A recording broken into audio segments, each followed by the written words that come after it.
Hello and welcome back to the Novice Lumberjack, where I just recorded a video of getting the timing numbers of the Binford Bad Boy here. And I wanted to say thank you very much to Eric Nickel, who allowed me to use his garage in Ohio. And I want to say hello to my buddies Brian and Grant. And this is fun. If you guys like what I'm doing here, and you're cool with it, send me pictures on Messenger of your garage so that I can do work in your shop with you.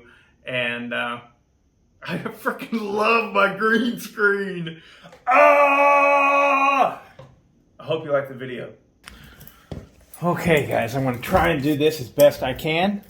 You'll see more of my setup afterwards, but for right now, you got to see this. This is where we start. All right. We are not doing anything here. Right? This is how I go about finding top dead center. All right. So first I do this. I take a screwdriver and I put it in there gently. All right? And I push the piston down. All right? I take then and I rock it back and forth to where I feel like I think that's bottom dead center. See the BDC and TDC. TDC is top dead center. BDC is bottom dead center. All right. Now this thing right here it's loose, but not so loose to where it actually will not turn the crank. It will turn it a little bit. So again, I get where I'm comfortable, and I get it right before it starts to lift my screwdriver, right? I can feel this. So I'm going to call that right there bottom dead center. So now, as carefully as I can, I will go in here. I will hold this chuck. Holding the chuck. Now I will turn. Oh, there we go. I'm going to turn it to where that nut begins to tighten up a little bit. There we go. All right, nut is tightening up. And we set it to a perfect bottom dead center, as perfectly as we can get it. Now, if you didn't hear, my wire there was dragging a little bit, so I pulled that out. So now we've got it close to bottom dead center. Now, how do we find a perfect top dead center? You listen, I mean, I'm just now learning this stuff, guys. But I also was not a spring chicken. If you watch this channel, you know I'm pretty darn good with mechanical stuff. But I am still learning. There's a lot to learn here. I wanted to say, and I stopped myself, you can't do it without a piston stop. But, you know, I mean, a lot of people work without a piston stop. And they would do that right there or something similar to that and say it's good. It is my opinion that you probably shouldn't try this, at least not whenever you're a beginner like me, without a piston stop. So, you take the piston stop, we turn it all the way in. Your cylinder too, by the way, is bolted down. Okay, so now we're at bottom dead center. We're going to keep going, the same rotation until it stops. It hits that piston stop. All right, so now from bottom dead center, we are 45, 90. Let me get something to point with. 90. 80 right here represents 100. It goes in 10-degree increments, but it always goes from either bottom dead center or top dead center to the 90-degree mark in either direction. So these numbers are weird. There's really no good way I can explain it to you. You just have to do it. Get it, try it. That's how you have to learn this. It's hard to teach everything specifically. So again, 45, 90. Then we are at, that's 110, the 80 there. 11, 12, my head might get in the way. All right, so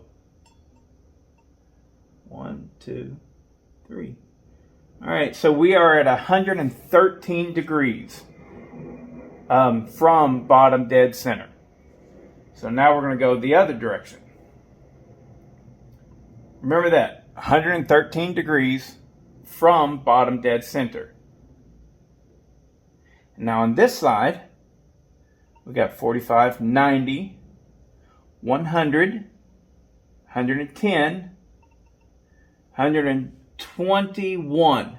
So we're 121 degrees from bottom dead center on this side. So you split the difference between that. You had 113, now you got 121. That is 8 degrees of difference. So you split that, right? So I'm going to turn this degree wheel 4 degrees.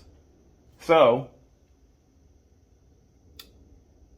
that means I'm going to be turning this degree wheel, let's see, to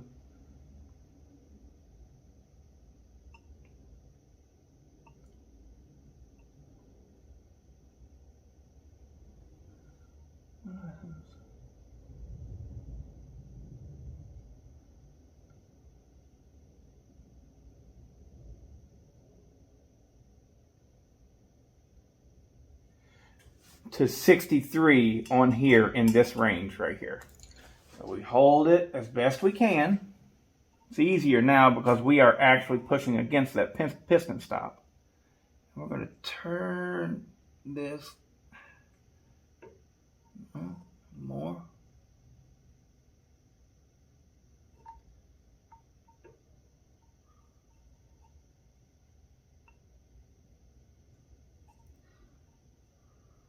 There we go. So now we turned it to the 63 degree mark, which is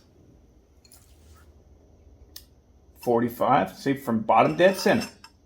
Bottom dead center, 45, 90, 100, 110, 115, 16. Now we're at 116 degrees from bottom dead center. We rotate this back the other direction. We hit the piston stop again. And now we are 90, 100, 115, 117 degrees from bottom dead center. So 116 in one direction, 117 in the other direction. We got to close that gap 1/2 of a degree. 1/2 of a degree the other direction. So again, we hold it.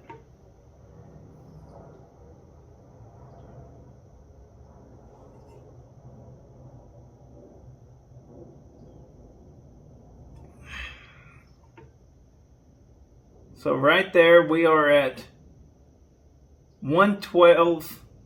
No, I'm sorry, 116, 17.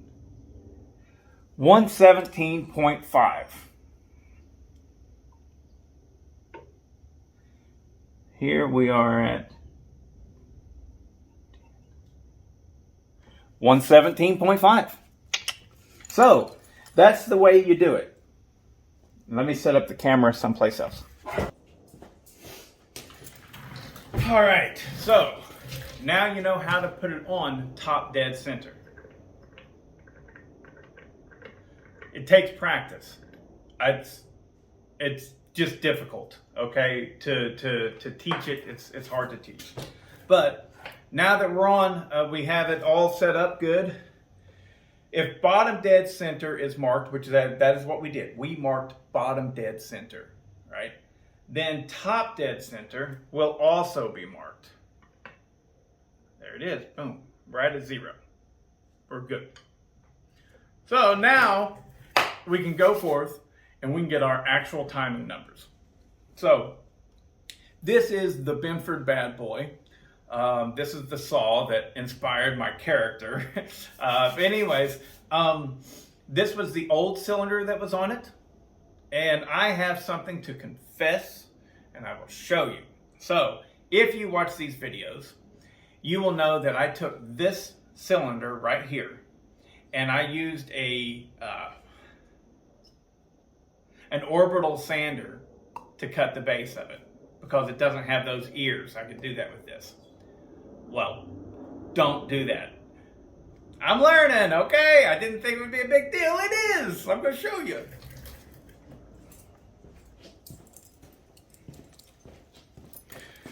All right, here we are. Straight edge. Can you see what I see? There we go. You probably can't. But on the corners, yeah, you can see it. Look at that right corner there. Same thing on the left. And it's like that all the way around. You can't really see it there very much. Maybe you can see it like that, maybe. But, yeah, I should have done this earlier on. That one's really bad. Look at that. Look at how bad that is. It's embarrassing, guys. It is so bad. Now, would this cylinder be salvageable? I think that it might be. You'd have to put it in a lathe and just have to run a base gasket because I already have this without a base gasket at 120, at 20 thousandths squish. Right there at it, 20 thousandths. And anyways, but the saw did run, but as soon as it warmed up, there was things going on. And I was like, what's going on? Well, that's probably what was going on. It was developing an air leak. And so I've already got the numbers for this cylinder. Now this is the cylinder that is going to replace it, and it is completely stock. And then I want to send it to Joe, Dyno Joe, but at the same time, I've done everything on this. The only reason I want to send it to Joe is because I don't feel comfortable yet, and this saw is important to me. But at the same time, I really want to do this saw specifically. So I think I'm going to. But we'll see. Right now, we're just getting the numbers for it. We're just going to get the numbers. That's all we're going to do. Now, you've seen the other videos. Tin Man, he's got probably the best videos on how to get your numbers and stuff. At least that I've seen. So, that's what I'm going to do right now. I'm going to get the numbers of this cylinder. Because this one, like I said, it did run. And it ran pretty strong, but not anything spectacular.